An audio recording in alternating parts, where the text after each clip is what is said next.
अल्हम्दुलिल्लाहि रब्बिल आलमीन वल आक़िबतु लिल मुत्तक़ीन वस्सलातु वस्सलामु अला अशरफिल अंबिया वल मुरसलीन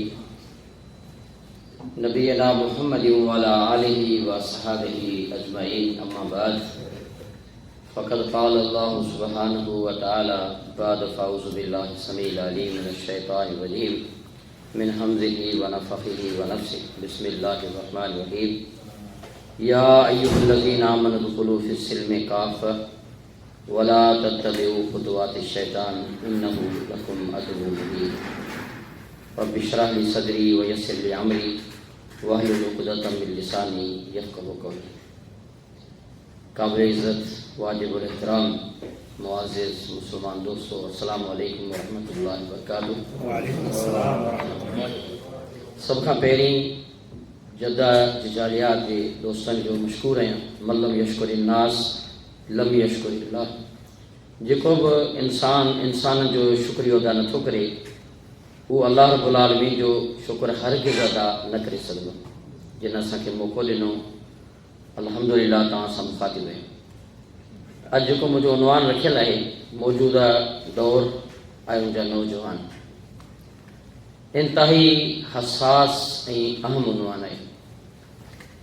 अल्लाह सुब्हानहु व तआला असां सभिनी मुस्लमाननि खे, उन्हनि मां ईमान वारनि खे ख़ासि ख़िताब कयो आहे त ईमान वारो हिन दीन में पूरे जा पूरा दाख़िल थी वञो।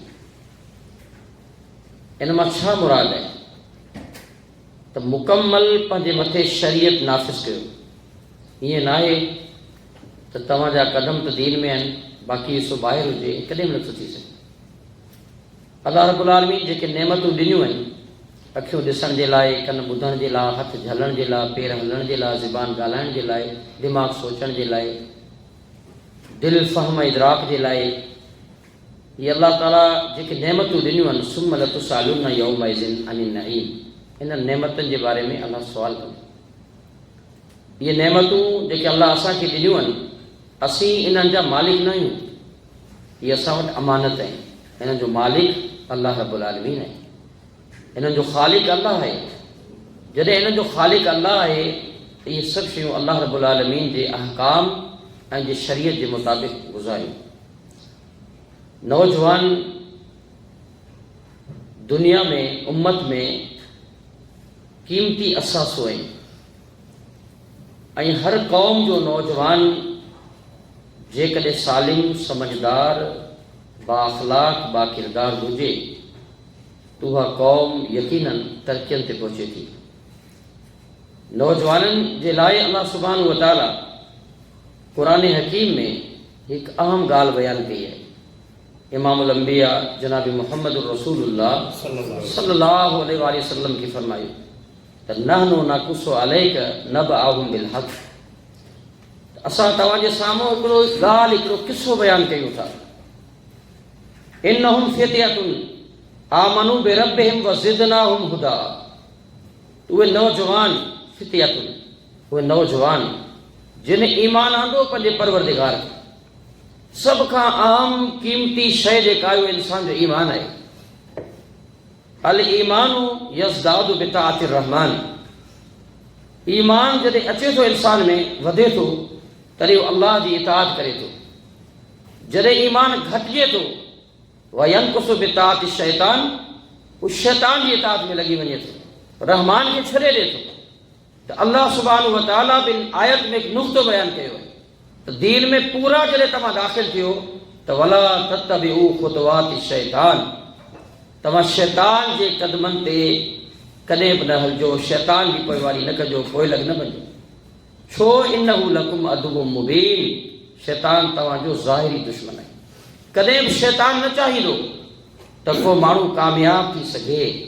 तव्हां ॾिसो त पोड़ो जेको हूंदो आहे, उमिरि में वॾो, उमिरि रसीदा जेको हूंदो आहे, अल्लाह रब्बुल आलमीन उन पोड़े ते एतिरी ताक़त न आहे रखी, कुवत न आहे जो एतिरो कमु करे सघे। उन में एतिरी हिमत न आहे हूंदी। ऐं ॿार जेको आहे उहो मुकलिफ़ न आहे। त हाणे विचों तबिको आहे नौजवान, जंहिंजे मथे ज़िम्मेदारियूं आहिनि। जॾहिं उहो पंहिंजूं ज़िम्मेदारियूं न निभाईंदो, पंहिंजी क़ौम जो सर चश्मो बणिजी अॻियां उभरंदो, तॾहिं हू कामयाब ऐं कामरान थी सघे थो।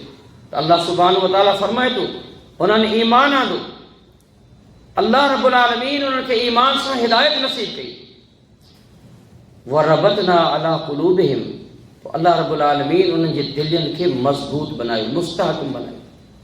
दिल अल्लाह मज़बूत तॾहिं कया जॾहिं ईमान जी सलामती आई, ईमान में नौजवान पुख्ता थी विया, तॾहिं अल्लाह रब्बुल आलमीन उन जे दिलनि खे मज़बूत, मुस्तहकम ऐं फ़ाल बनायो। इस क़ामू फ़क़ालू, उहे खड़ा थिया, उथी बीह रहिया ऐं छा चवण लॻा, रब्बुना व रब्बुस समावाति वल अर्ज़, असांजो रब केरु आहे? जेको आसमाननि ऐं ज़मीननि जो रब आहे। असां हरगिज़ उन जी इबादत न कंदासीं जेको अल्लाह खां सिवा ॿियो इलाह, ॿियो जेको माबूद आहे असां उनजी इबादत न कंदासीं। लक़द कुलना इज़न शतता, पोइ छा थींदो जेकॾहिं कयोसीं छड़ विछड़ थी वेंदासीं, टुटी वेंदासीं। ही नौजवाननि जिन में इस्तक़ामत अल्लाह रब्बुल आलमीन ईमान जे करे विधी, ईमान जे करे पैदा कई। त अॼु असां ॾिसूं हिन मुआशिरे जे अंदरि नौजवान कहिड़ो किरदारु अदा करे रहियो आहे। ही सरज़मीन अरब, तव्हां ॾिसो जॾहिं नबी सल्लल्लाहु अलैहि वसल्लम ते अल्लाह नबूवत जो ऐलान कयो, हिते जा हालात कहिड़ा हुआ? क़त्ल गारत आम हुई, शराब नोशी आम हुई, ज़िना बदकिरदारी आम हुई। इन हालात के अंदर इमामुल अंबिया जनाब मुहम्मद रसूलुल्लाह सल्लल्लाहु अलैहि वसल्लम सब खां वाज़े बेहतरीन जेका दावत ॾिनी उहा दावत तौहीद हुई। उहा दावत तौहीद अल्लाह जे पैगंबर कॾहिं ॾिनी? जॾहिं पैगंबर सल्लल्लाहु अलैहि वसल्लम सां गॾु जेका जमात हुई उहा नौजवाननि जी जमात हुई। पाण 40 सालनि जा आहियूं, नबूवत पाण सल्लल्लाहु अलैहि वसल्लम जे मथे रखी वई, पाण सल्लल्लाहु अलैहि वसल्लम खे एज़ाज़ मिलियो, पाण 40 सालनि जा। उन टाइम 20 सालनि खां बि घटि उमिरि वारा सहाबी केरु? सैयदना अलीउल मुर्तज़ा रज़ी अल्लाह ताला अन्हु, हैदर कर्रार। अंदाज़ो लॻो नौजवान, ऐं उन सां गॾु जाफ़र तैयार, जाफ़र बिन अबी तालिब रज़ी अल्लाह ताला अन्हु, जाफ़र तैयार नौजवान। तलहा बिन उबैदुल्लाह रज़ी अल्लाह ताला अन्हु केरु आहे? नौजवान। उन ई टाइम ते ज़ुबैर बिन अवाम केरु आहे? नौजवान। ही सभु 20 सालनि खां घटि आहिनि। साद बिन अबी वक़ास 20 सालनि खां घटि आहे, ऐं उन सां गॾु अब्दुल्लाह बिन मसूद रज़ी अल्लाह ताला अन्हु 20 सालनि खां घटि आहे। तव्हां ॾिसो ही नौजवान पैगंबर सल्लल्लाहु अलैहि वसल्लम सां गॾु आहिनि, ऐं जेके 30 खां 35 सालनि जे अंदरि आहिनि या 25 खां 30 सालनि जे अंदरि आहिनि, उन में केरु आहिनि? उन में सुहेब रज़ी अल्लाह ताला अन्हु आहे, सैयदना बिलाल रज़ी अल्लाह ताला अन्हु आहे। ॾिसो नौजवान आहिनि, अब्दुर रहमान बिन औफ रज़ी अल्लाह ताला अन्हु आहे। नौजवानी आहे ऐं पैगंबर सल्लल्लाहु अलैहि वसल्लम जी जमात में शुमार आहे। ऐं उन खां वॾी उमिरि वारा 35 सालनि ताईं जेके सहाबी आहिनि, सैयदना उमर रज़ी अल्लाह ताला अन्हु, सैयदना उस्मान रज़ी अल्लाह ताला अन्हु। ॾिसो इहे सहाबी उहे आहिनि जेके तक़रीबन 30 सालनि खां 35 सालनि ताईं आहिनि। हा, हिकु सहाबी आहे जेको मुहम्मद रसूलुल्लाह सल्लल्लाहु अलैहि वसल्लम खां 2 साल उमिरि में नंढा आहिनि, 38 सालनि जा, सैयदना अबू बकर सिद्दीक़ रज़ी अल्लाह ताला, जेके इन्हनि खां वॾा आहिनि। केरु? नौजवान। ऐं उन सां गॾु तव्हां इहो ॾिसो हिकु सहाबी आहे जेको नबी सल्लल्लाहु अलैहि वसल्लम जो हम उमिरि आहे, उबैदुल्लाह बिन हारिसा रज़ी अल्लाह ताला, जेके 40 सालनि जा आहिनि। इहे सभु नौजवान जॾहिं पैगंबर सां गॾिजी बीठा, तव्हां पाण ॾिठो मुआशिरे असे असांखे ॾेखारी त शिरक ऐं बिदअत जा अॾा उखड़ी चुका, तौहीद जो परचम बुलंद ऐं बाला थियो, बुराई, बेहयाई, फाशी ऐं औरियानी सभु ख़त्म थी वई। मुआशिरे जे अंदरि अमन अमान क़ाइमु थी वियो। उहे इलाइक़ा जेके वहाज़ल बलदिल आमीन जो लक़ब मिलियो, कहिड़े अंदाज़ सां मिलियो? मुआशिरे जो असास इहे नौजवान आहिनि। तॾहिं नौजवान जॾहिं अॻिते वधनि था, नौजवाननि में जॾहिं सलाहियत पैदा थिए थी, तॾहिं कामयाब ऐं कामरान बणजनि था। अल्लाह रब्बुल आलमीन उन्हनि खे बुलंदियूं ॾिए थो, मक़ाम ॾिए थो। तव्हां ॾिसो सैयदना इब्राहिम अलैहिस्सलातु वस्सलाम, वत्तख़ज़ल्लाहु इब्राहिम ख़लीला, जेके अल्लाह पंहिंजो दोस्त बनायो आहे। उमिरि छा आहे? बचपन आहे, नंढो आहे, ॿार आहिनि। जॾहिं जवानी ते अञा चढ़नि था, जवान थियनि था, बादशाह जे साम्हूं आहिनि, हुकुमरान जे साम्हूं नौजवान आहे, ऐं उन खां पोइ बुतनि खे टोड़े पास पास करे अचे थो। जॾहिं उहे चवनि था ही केरु आहे, के इहो कमु कंहिं कयो हूंदो? कालू समिअना फ़तन यज़कुरुहुम युक़ाल लहू इब्राहिम, चवण लॻा कि असां ॿुधो आहे कि इहो नौजवान इब्राहिम आहे, इन जा कम हूंदा। यानी नौजवान आहे फ़तन, नौजवान आहे, नौजवान इहो कमु कयो हूंदो। तव्हां अंदाज़ो लॻायो अॼु असांजे मुआशिरे में असां पंहिंजे नौजवान खे ॾिसूं, हीउ नौजवान बहादुर नौजवान आहिनि, अल्लाह जी तौहीद जे रंगनि में रंगियल नौजवान आहिनि, अल्लाह रब्बुल आलमीन जी मारिफत सां जुड़ियल नौजवान आहिनि, कामयाब ऐं कामरान नौजवान आहिनि। पर अॼु जा नौजवान बिल्कुलु दीन खां नावाकिफ़, कोरा ऐं परे आहिनि। मूसा अलैहिस्सलाम खे ॾिसो, नौजवानी जे आलम में आयो आहे ऐं उन ई टाइम ते जेके उन सां गॾु आहिनि, वमा आमन लिमूसा इल्ला ज़ुर्रियतुन मिन क़ौमिही, मूसा अलैहिस्सलाम जी क़ौम मां जेके उन सां गॾु आहिनि, इहे ज़ुर्रियतनि मां मुराद इहे शबाब नौजवान आहिनि, नौजवान हुआ जेके मूसा अलैहिस्सलाम सां गॾु हुआ। तव्हां ॾिठो जाबिर ऐं ज़ालिम हुकुमरान फ़िरऔन जे साम्हूं नौजवाननि जी जमात आहे, उन में जेके पोड़ा हुआ मसलहत में मारिजी विया, फ़िरऔन ग़रक़ थी चुको ऐं नौजवाननि जे हौसले जे करे अल्लाह उन्हनि खे रस्तो ॾेई कामयाब करे छॾियो।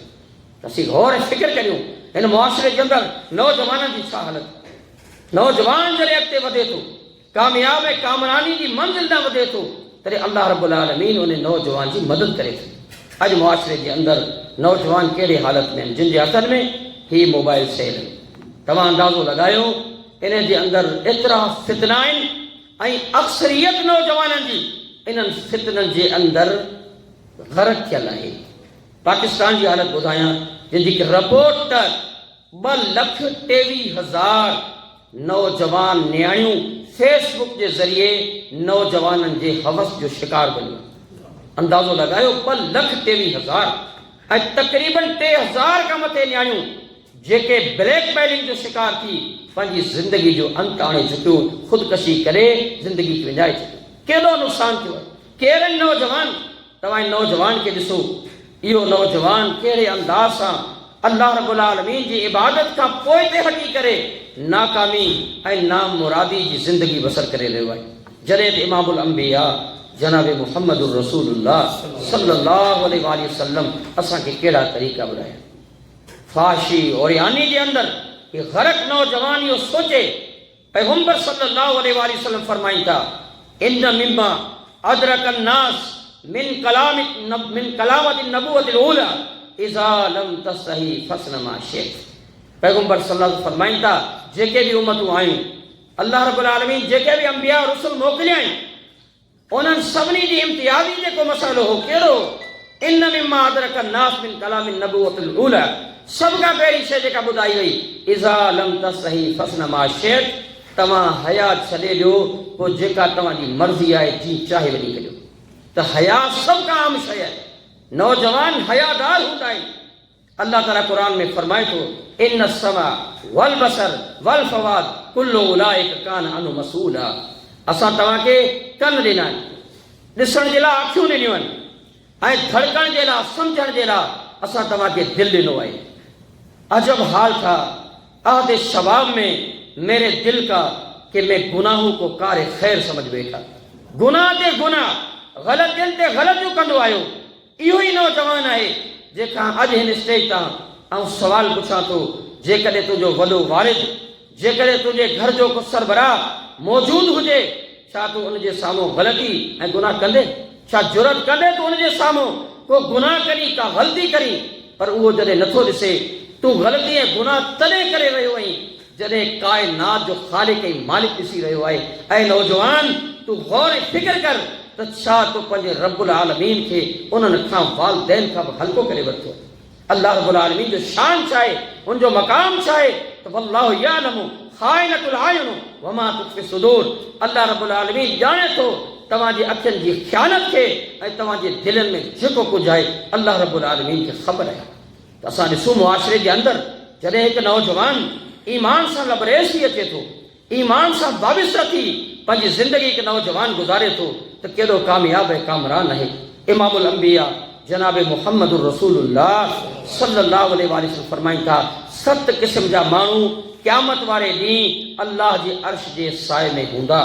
सबातुन युज़िल्लुहुमुल्लाह यौमुल क़ियामत, क़यामत जे ॾींहुं 7 क़िस्म जा माण्हू अल्लाह जे अर्श जे साए में हूंदा।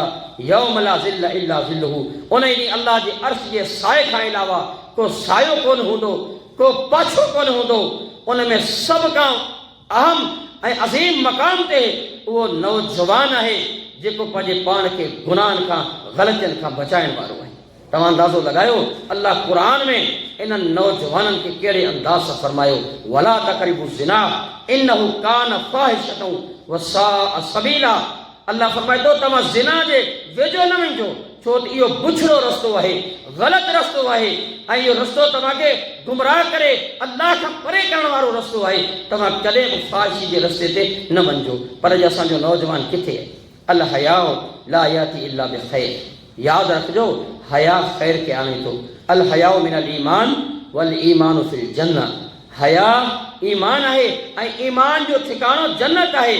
बेहयाई बुराई आहे ऐं उनजो ठिकाणो जहन्नम आहे। पैगंबर सल्लल्लाहु अलैहि वसल्लम फरमाइनि था, मा कानल फुहशु फी शैइन इल्ला शानहु व मा कानल हयाउ फी शैइन इल्ला ज़ानहु। जेकॾहिं तव्हां फ़ाहिशी जे अंदरि ऐं नौजवान तूं मुब्तला थी वे, बद किरदारी जे अंदरि तूं मुब्तला थी वे, पंहिंजी जवानी जे शबाब जे आलम खे अल्लाह तबारक व तआला खां परे करे जेकॾहिं तूं पंहिंजी ज़िंदगी गुज़ारी, इन अंदाज़ सां ज़िंदगी तो गुज़ारी, मा कानल फुहशु फी शैइन इल्ला शानहु। तुंहिंजो मक़ाम, तुंहिंजो शान, तुंहिंजी हिसियत, तुंहिंजी इज़त, तुंहिंजी आबरू सभु ख़तम थी वेंदी। वमा कानल हयाउ फी शैइन। अखियुनि खे झुकाए कामयाब ऐं कामरान ज़िंदगी गुज़ारे, पंहिंजी हिफ़ाज़त करे, बद किरदारी बेहयाई खां बची करे जेकॾहिं तो ज़िंदगी गुज़ारी, हयादार मुआशरो बनाए, हयादार पाकीज़ा पंहिंजे दामन खे बनाए, तो पंहिंजी ज़िंदगी खे कामयाब ऐं कामरान बनाइण जे रस्ते ते हलण जी जेकॾहिं कोशिशि कई, मां कानल हयाउ फी शैइन इल्ला ज़ानहु। अल्लाह तुंहिंजी इज़त में, तुंहिंजी आबरू में, तुंहिंजी हैसियत में, तुंहिंजे दर्जनि में तोखे मथां कंदो, तुंहिंजे शान में तोखे आला ई बाला कंदो। अंदाज़ो लॻायो अॼु मुआशरे जे अंदरि उहे वालिदैन पंहिंजे उन नौजवाननि जे लाइ कहिड़ी कोशिशि करे रहिया आहिनि। जॾहिं त रसूलुल्लाह सल्लल्लाहु अलैहि वसल्लम छा था फरमाइनि, अक्रिमु औलादकुम वाहसनु आदाबहुम इन औलादकुम फिलियतुन इलैकुम। औलाद जो इकराम कयो ऐं उन्हनि खे सुठा सुठा अदब सेखारियो। असांखे फसल जी फिक्र आहे, दुनिया में कारोबार जी फिक्र आहे। फसल जी फिक्र सां गॾु जेकॾहिं आऊं ऐं तव्हां पंहिंजे नसुल जी फिक्र करियूं, यकीन ॼाणो असां कामयाब ऐं कामरान थी सघूं था। अल्लाह ॼाणे थो मुवहिदीन जी जमात जा नौजवान आहिनि, तव्हां उन्हनि खे बि ॾिसो त हथ में कड़ो पातल हूंदो या उन जे पेर में कड़ो पातल हूंदो या अहिड़ो लिबास पाए मुआशरे जे अंदरि अहिड़े अंदाज़ सां गुज़ारीनि था जो तव्हां ॾिसो शिरक में मुब्तला ऐं सहाबा जे शान में गुस्ताखियूं करण वारा उन्हनि सां गॾियल तव्हांखे नौजवान शौक़िया तौर ते नज़र अचनि था। अफ़सोस आहे उन्हनि नौजवाननि खे, अफ़सोस आहे, बल्कि सभु अफ़सोस आहे।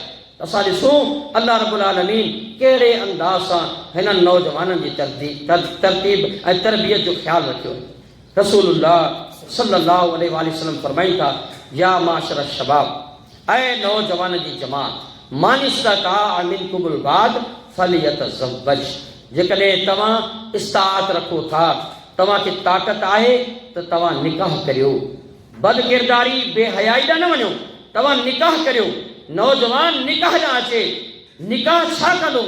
पाण सल्लल्लाहु अलैहि वसल्लम जा इन्नहु अग़लु लिल बसर, तव्हांजी अखियुनि खे झुकाए रखंदो, व अहसनु लिल फर्ज, ऐं तव्हांजी शर्मगाह जी हिफ़ाज़त कंहिंसां थींदी? निकाह सां थींदी। नौजवाननि जो निकाह थी वञे, इज़त ऐं आबरू जी बि हिफ़ाज़त थिए थी, अखियुनि जी बि हिफ़ाज़त थिए थी। मुंहिंजा मोहतरम दोस्तो, उहो नौजवाननि जी जमात, सहाबा जी जमात, जंहिं जमात जे बारे में लक़द रज़ी अल्लाहु अल मुमिनीन जा लक़ब कइन, रज़ी अल्लाहु अन्हुम व रज़ू अन्हु, अल्लाह उन्हनि खां राज़ी, हू अल्लाह खां राज़ी। अहिड़ी जमात जंहिंजे बारे में क़ुर फरमाए, फ़इन आमनू बिमिस्लि मा आमनतुम बिही फ़क़द इह्तदौ। ईमान ईअं आणियो जीअं इन्हनि सहाबा पैगंबर सल्लल्लाहु अलैहि वसल्लम जे साथियुनि ईमान आंदो आहे। पैगंबर सल्लल्लाहु अलैहि वसल्लम ते ईमान आणण वारा अज़ीम सहाबी, उन्हनि जी जमात जन्नती सहाबा, पैगंबर सल्लल्लाहु अलैहि वसल्लम उन्हनि खे छा था फरमाइनि, इयाकुम वल जुलूस बित्तुक़ात, तव्हां रस्तनि ते, चौकनि ते ऐं शाहरान ते हरगिज़ न वेंदा करियो। मुंहिंजा मोहतरम दोस्तो, तव्हां ॾिसो त अॼु असांजो नौजवान तव्हांखे किथे मिले थो? चौकनि ते मिलंदो, चौराहनि ते मिलंदो। यकीन ॼाणो राति जे अंधेरे में आख़िरी राति जे टाइम ते कॾहिं तबलीग तां वापसि मोटंदा आहियूं। घरनि जे फुटपासनि ते ॿाहिरि वेठल कसरत सां नौजवान मिलनि था। ही 2:30-3 बजे को कारोबार न आहे। यकीनन हू कंहिंजे घर खे बर्बाद करे रहियो आहे ऐं पंहिंजी ज़िंदगी खे अजीरण बनाए अल्लाह रब्बुल आलमीन खे नाराज़ करे रहियो आहे। अंदाज़ो लॻायो ही नौजवान आहे। पैगंबर सल्लल्लाहु अलैहि वसल्लम फरमाइनि था तव्हां चौकनि ते चौराहनि ते न वियो। सहाबा जी जमात खे सहाबा चवनि था अल्लाह जा नबी सल्लल्लाहु अलैहि वसल्लम असांजो कारोबार आहे, लेन देन आहे, उथण विहण आहे, अहिड़ा मामलात आहिनि, असीं छा करियूं? पाण सलाह फरमाइनि था पोइ तव्हां कुझु कमु करियो। रद्दु सलाम, तव्हां सलाम क़याम करियो ऐं उन सां गॾोगॾु तव्हां ॿियो अहम कमु कहिड़ो करियो? अमरु बिल मारूफ़ व नही अनिल मुनकर। तव्हां नेकियुनि जो हुकुम करियो ऐं चङाइनि जो हुकुम करियो, बुराइनि खां छॾियो। जॾहिं तव्हां चङाइनि जो हुकुम कंदो, बुराइनि खां रोकींदो, त ज़ाहिर आहे तव्हांखे अल्लाह रब्बुल आलमीन तौफ़ीक़ ॾींदो, तव्हां बची वेंदो। गुनाह खां बचण जी कोशिशि हितां खां थिए थी, पर अॼु असांजो नौजवान ॾिसो ऐं उन सां गॾोगॾु असांजे मुआशिरे जे अंदरि इन बुराई खे शयातीनी मामलात खे वधाइण जे लाइ अक्सरियत छा थी वई जो औरतनि खे बग़ैर निकाब जे चहिरो घाड़ो करे आम जगहनि ते रिसेप्शन ते वग़ैरह विहारियो वियो आहे। रसूलुल्लाह सल्लल्लाहु अलैहि वसल्लम फरमाइनि था मा तरकतु बादी फितनतन हिय अज़र्रु अलर रिजाल मिनन निसा। पाण फरमाइनि था मूंखां बाद जेके फितना ईंदा था, सभिनी खां वॾो फितनो जेको आहे औरतनि जो फितनो मर्दनि जे लाइ हूंदो। अॼु तव्हां ॾिसो औरतूं आम थी चुकियूं आहिनि ऐं हर जगह ते तव्हां वञो तव्हांखे औरत नज़र ईंदी। पर हिकु मोमिन खे अल्लाह रब्बुल आलमीन छा ॿुधायो आहे, कहिड़ो अंदाज़ ॿुधायो आहे? अखियुनि खे झुकाए ऐं पंहिंजो वक़्तु उतां गुज़री सलाम करे गुज़री वञे। कामयाबी ऐं कामयाबी इन जे अंदरि आहे ऐं मोमिन अहिड़े अंदाज़ सां ज़िंदगी गुज़ारींदो आहे। रसूलुल्लाह सल्लल्लाहु अलैहि वसल्लम अहिड़े पुख़्ते ऐं अज़ीम ईमान वारे जंहिंजे दिलि खे अल्लाह मज़बूत बनायो आहे ईमान सां, उहो छा थो करे? मुक़ाबला करे थो कंहिंसां? इन शैतान लकुम अदुव्वुन फत्तखिज़ू अदुव्वा। शैतान तव्हांजो दुश्मन आहे, बसि तव्हां उन खे पंहिंजो दुश्मन सम्झो। दुश्मन सम्झो शैतान खे। पोइ असांखे करिणो छा आहे? कहिड़े अंदाज़ सां ज़िंदगी गुज़ारणी आहे? नौजवाननि खे अहिड़े अंदाज़ सां ज़िंदगी गुज़ारणी आहे जो रसूलुल्लाह सल्लल्लाहु अलैहि वसल्लम फरमाइनि था इन्नल मुमिन लयुनज़ी शयातीनहु कमा युनज़ी अहदुकुम बईरहु फिस सफ़र। मोमिन शैतान ते सवार हूंदो आहे। जॾहिं जवान नौजवान जे अंदरि ईमान आहे हू शैतान ते सवार हूंदो। ज़ाहिर आहे जेको बुज़ुर्ग आहे, जेको पोरो आहे, सभु ताक़तूं ख़तमु थी चुकियूं, हाणे हू ज़िक्र करे थो, अल्लाह खे यादि करे थो। आलम शबाब में ही नौजवान आहे जेको अल्लाह जी नाफ़रमानी करे थो, गुनाह ऐं ग़लतियूं करे थो। उन ई टाइम ते हिते अल्लाह ताक़त हिम्मत ॾिनी आहे ही शैतान ते सवार थिए। पाण फरमायूं अहिड़े अंदाज़ सां जीअं को शख़्स ॾाची ते सवार थिए, हलाए हलाए हलाए उनखे थकाए विहारे। पर अॼु अफ़सोस आहे जो शैतान असांजे मथां सवार आहे, नौजवाननि जे मथां शैतान सवार आहे। हीअ अफ़सोस जो मक़ाम आहे, अफ़सोस जी ॻाल्हि आहे। रसूलुल्लाह सल्लल्लाहु अलैहि वसल्लम फरमाइनि था कहिड़ो अज़ीम मिसाल आहे। पाण फरमाईंदा ईमान जूं 70 खां वधीक शाखूं ऐं शोबा आहिनि। पाण फरमाईंदा अफ़ज़लुहा क़ौलु ला इलाहा इल्लल्लाह। सभिनी खां वॾो शोबो छा आहे? अल्लाह जी तौहीद आहे, कलमा तौहीद आहे, अल्लाह जी तौहीद जो इक़रार आहे, अल्लाह जी रबूबियत उलूहियत अस्मा व सिफ़ात जो इक़रार आहे। उन खां पोइ पाण फरमाइनि था ॿिए नंबर ते व अदनाहा अमातु तरीक़ अनिल अज़ा। नंढे मां नंढो जेको आहे रस्ते तां का शइ हटायो। पाण फरमाइनि था अल हयाउ शोबतु मिनल ईमान। हया बि ईमान जो शोबो आहे। पर जॾहिं इंसान मां हया हलियो वञे छा पोइ ईमान रहंदो? पाण फरमाइनि था अल हया वल ईमान कुरनाउ जमीआ। हया ईमान ॿिन्ही जो तालुक़ आहे, ॿई साथी आहिनि। फ़इज़ा रुफ़िअ अहदुहुमा रुफ़िअ अल आख़र। जे हिकिड़ो कढियो वञे ॿियो हलियो वेंदो। माना तव्हां में जेकॾहिं हया आहे त तव्हां में ईमान आहे, जेकॾहिं तव्हां ईमान आहे त तव्हां में हया हूंदो। ॿई लाज़िम ऐं मलज़ूम आहिनि। जेकॾहिं तव्हां में ईमान न आहे तव्हां में हया न रहंदो, तव्हां में हया न रहियो त तव्हां में ईमान न रहंदो। ॿई शयूं लाज़िम मलज़ूम आहिनि। ऐं जेकॾहिं इन में हया न रहे, ईमान न रहियो त पोइ छा माण्हू जन्नत में वञी सघे थो? सभ खां पहिरियों सुवाल ला तदखुलुल जन्नह हत्ता तुमिनू।